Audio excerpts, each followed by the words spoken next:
So, imagine your dog is diagnosed with a terminal illness. Yeah, oh man. Yeah, that is just the worst possible scenario. Right. You are sitting there in the sterile exam room, and the vet gently tells you it is time to say goodbye. Yeah, the physical body is failing and medical science has just run out of options. Exactly. But then a former corporate coal trader tells you that, well, you actually already possess the invisible tools to save your pet's life yourself, Right. and that you only need a few months of basic yoga practice under your belt to do it. It sounds, almost impossible to believe. It really does. But today, we are testing the boundaries of that exact claim. We are taking a deep dive into whether human energy can actually cross the species barrier to heal animals. And even plants, too. Yes. So it is a massive question. And to explore it, we are looking at the perspective of a very specific practitioner. Right, he goes by the moniker, the blind Muslim yogi. His name is Osman, right? Yeah, Osman. And he has been practicing energy healing for decades. But before we get into these extraordinary claims about reversing terminal diagnoses in pets, We really need to establish his foundational rule here. absolutely, Osman insists that his practice is an ancient science meant to work in tandem with modern medicine. I'm going to replace it. Exactly, not replace it at all. He is extremely explicit that you must consult qualified, licensed medical professionals for any illness, human or animal. That framing is just so crucial because if you are listening to this on your commute, the phrase energy healing for pets might naturally trigger your skepticism alarms. Oh, for sure. But our mission for this deep dive is to look at the mechanics of what he is actually claiming, like exploring the specific anecdotal evidence he provides. And trying to understand the how and the why behind his philosophy. Right. So to understand the how, where do we start? Well, we actually need to look at his baseline premise. Yeah. Osman doesn't start by talking about complex animals with, a full nervous systems. He starts by establishing that all living organisms are receptive to energy. And he does this by looking at the simplest organisms in our homes. Plants. Yes, plants. Right. And he introduces this concept of keeping his own energy, what he calls toned. Toned, yeah. He talks about incrementally increasing and refining his energy through yoga and meditation. But the word toned suggests something very specific, doesn't it? It implies a physical conditioning process. Right, like building a muscle. Yeah. Rather than just accessing some mystical static power from the universe. And that distinction is really the bedrock of his entire philosophy. He treats human energy as a biological capacity that requires deliberate, rigorous maintenance. Kind of like an athlete. Exactly like that. Just as an athlete conditions their cardiovascular system to handle a marathon, Osman believes he is conditioning his energetic system to hold and project a specific frequency. And he measures the impact of that conditioned or toned energy through this wild anecdote about a gifted plant. Yeah, the story of the plant is fascinating because of how passive it is. Right, he says he received a plant that was barely clinging to life. It had exactly 3 leaves. Barely alive. Yeah, and he didn't give it experimental fertilizer. He didn't repot it using some secret technique. He just simply kept it in his presence. Right. He allowed it to exist in the same environment as his highly practiced, toned energy. And according to him, the plant reacted by growing unrealistically fast. It sprouted over 20 leaves in just 3 to 4 months. Which is crazy. It is. But think about the biological implications of that. He's suggesting that the ambient energy radiating from a conditioned human body creates a tangible environmental shift. That cellular structures respond to. Exactly. You know, it makes me think of a high-powered Wi-Fi router. Oh, I like that analogy. Yeah, like if you upgrade to a premium router in your house, your smartphone doesn't have to consciously try to connect to it. Right, you don't force the signal into the phone. Exactly. The device simply exists in a room that is suddenly saturated with a very strong, clear frequency, and it automatically starts downloading data at lightning speed. Yeah. So in this scenario, Osman's toned energy is the router, and the plant is the device passively absorbing that beneficial frequency. The Wi-Fi analogy works so well because it highlights the absence of effort on the plant's part. Right. And philosophically, that is why starting with a plant is such a strong rhetorical move for his practice. How so? Well, if you look at human medical trials, the greatest hurdle is always the placebo effect. Oh, of course. The human brain is so powerful that if you simply tell a patient they are receiving a healing treatment, their belief system can trigger genuine physiological changes. Their expectation of healing actually activates biological healing pathways. Exactly, which means you can never be entirely sure if the energetic intervention worked or if the human psychological expectation of the intervention worked. We carry too much baggage. We do. We have hope, we have skepticism, we have a desperate desire to get better. But a three-leaf plant sitting on a table has zero psychological baggage. None at all. It doesn't have a belief system. It doesn't know it is in the room with a yogi. Right. You can't psychologically suggest a plant into growing 20 new leaves. Exactly. By demonstrating this effect on a plant, Osman isolates the variable. He bypasses the placebo effect entirely.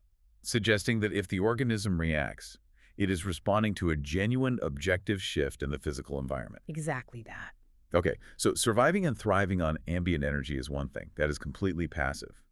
But how do we leap from a passive ambient environment to an active, targeted medical intervention? That is the big question. Because the deep dive takes us next to a story about a dying animal.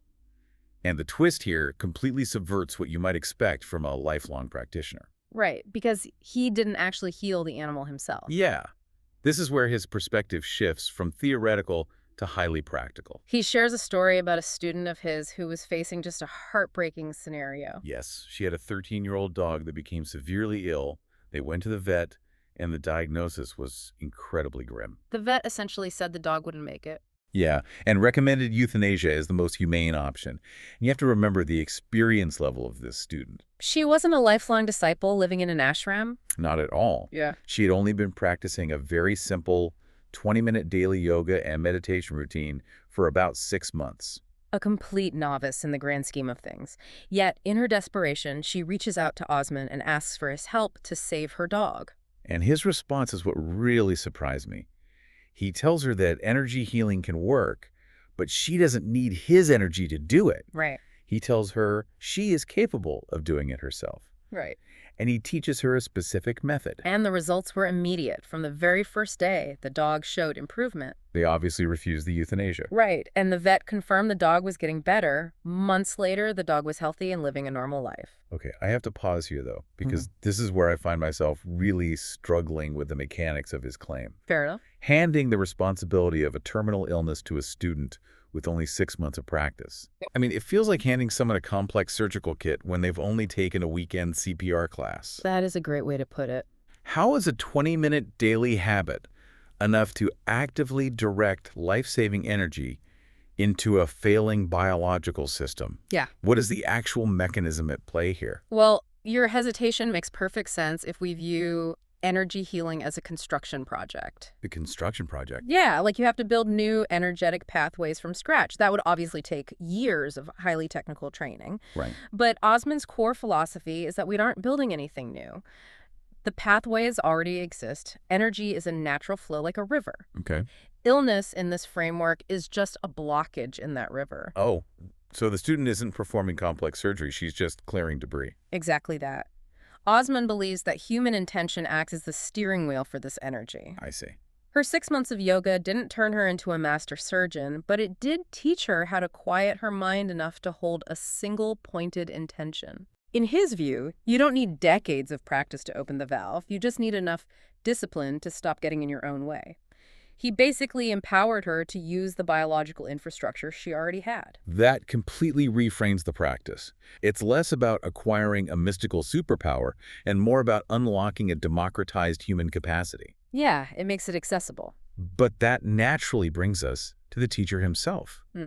Who is the person making these claims?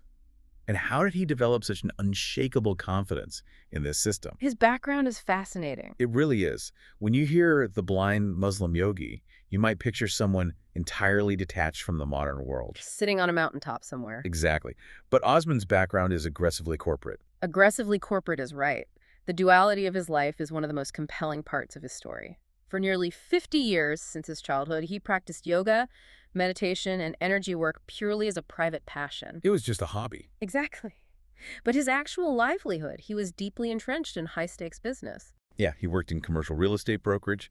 He was involved in global gold trading. Gold trading. Right. And he offered premium corporate services, specifically focusing on SBLCs, standby letters of credit, and corporate troubleshooting. Now, if you aren't familiar with international finance, an SBLC is a highly complex financial instrument.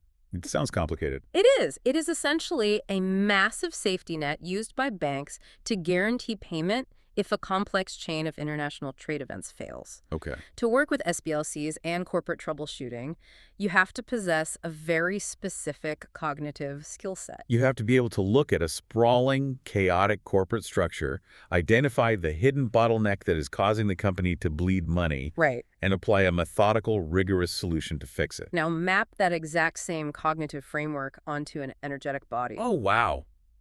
That is fascinating. Right. The medium changes from corporate finance to subtle energy, but the analytical mindset is identical, Diagnosing an invisible blockage within a complex system applying intense, sustained focus. and methodically restoring the system's flow. Exactly. Osman isn't guessing when he approaches a sick animal or a struggling plant. He is applying a lifetime of structural troubleshooting experience to a biological problem. That structural thinking really explains why he is so confident. It's not blind faith, it's systematic analysis. Absolutely. And that background also explains the major pivot he made later in life. Around the time he turned 50, which coincided with the COVID-19 pandemic, he decided to walk away from the corporate world. A huge leap. Yeah, he transitioned his 50-year childhood passion into a full-time professional practice. He has been doing this full-time for about 7 years now. And he is remarkably transparent about the reality of that transition. Like, he openly admits the income doesn't compare to global gold trading. He is incredibly blunt about it. Yeah. But he states that he refuses to, quote, kill people financially for his services. He approaches it as a passion project. He has the business acumen to survive, but maximizing profit margins is clearly no longer his primary metric for success. Right. And this transparency also bleeds into how he assesses his own skills. Yeah, he acknowledges that after 50 years of practice, he naturally has a high level of proficiency. Sure. But he also notes that he thinks he should be much better. He says he might only be a fraction of what he could truly achieve. That is such an engineer's mindset. Exactly. It demonstrates a mindset of continuous optimization, which you often see in seasoned structural thinkers. They know the system can always be improved. So we have a former corporate troubleshooter turned full-time yogi who empowers novices to heal their pets and makes plants sprout through ambient presence. Quite the resume. It is. But if we're looking at this through an analytical lens, we have to look at the boundaries of what he claims he can do. Right, the limits. Because on his website, yogawellness786.com, he stakes out some incredibly bold territory.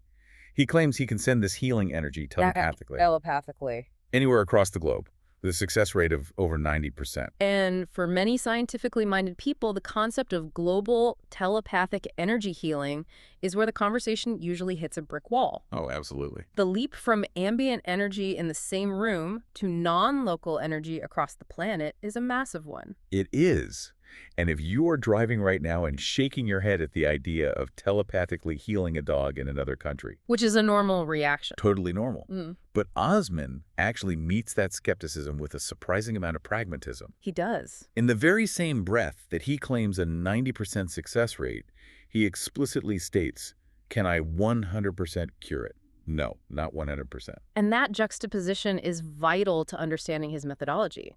It raises the question of how an expert can claim mastery while simultaneously advertising their own failure rate. Right, because usually when someone is making claims that stretch the boundaries of conventional physics, They tend to double down. yes, they double down and promise absolute miracles. They guarantee results to compensate for the lack of traditional evidence. But Osman's refusal to guarantee a cure actually grounds his practice in the reality of complex systems. How so? Well, remember his corporate background.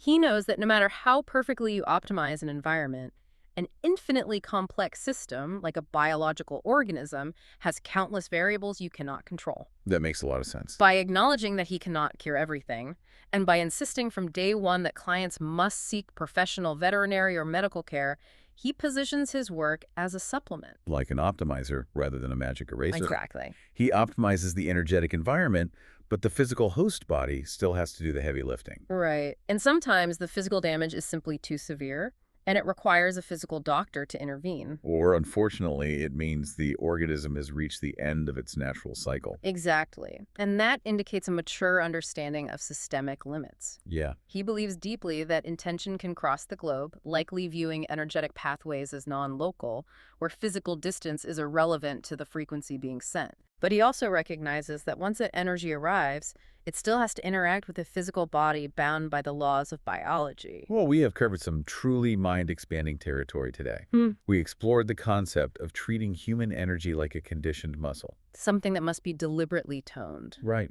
We looked at the mechanism of ambient energy through the three-leaf plan, demonstrating how a biological organism might respond to an environmental frequency. Without the complication of the placebo effect. Exactly. And we unpack the transition from passive to active healing, analyzing how a novice with just 6 months of practice could use targeted intention to clear energetic blockages. And help save a 13-year-old dog. And we trace the fascinating trajectory of Osman himself, the blind Muslim yogi who spent 4 decades diagnosing invisible bottlenecks in international corporate finance. Before applying that exact same rigorous structural mindset to the subtle energy of living beings. It really challenges us to look beyond the purely mechanical script we usually follow when a plant droops or an animal falls ill. It asks us to consider the underlying flow of the system. So as we wrap up this deep dive, we want to leave you with a question to consider in your own life. Yeah, whether you demand peer-reviewed clinical trials for every intervention, or you fully embrace the holistic perspective, Osman's framework forces us to look at the invisible environments we actively create. We obsess over the tangible things. Oh, totally. We painstakingly research the best physical diets for our pets, the optimal soil pH for our houseplants, the perfect lighting for our living rooms. But we rarely, if ever, consider the energetic footprint we bring into those spaces after a stressful day. Exactly. So here is a thought for you to carry into your day. If it is theoretically possible that plants and animals, Beings entirely free of the psychological baggage of belief or skepticism, by the way. right, if they can genuinely physically respond to the conditioned ambient energy in a room, what kind of unseen energy are you unknowingly broadcasting to your own pets and houseplants right now?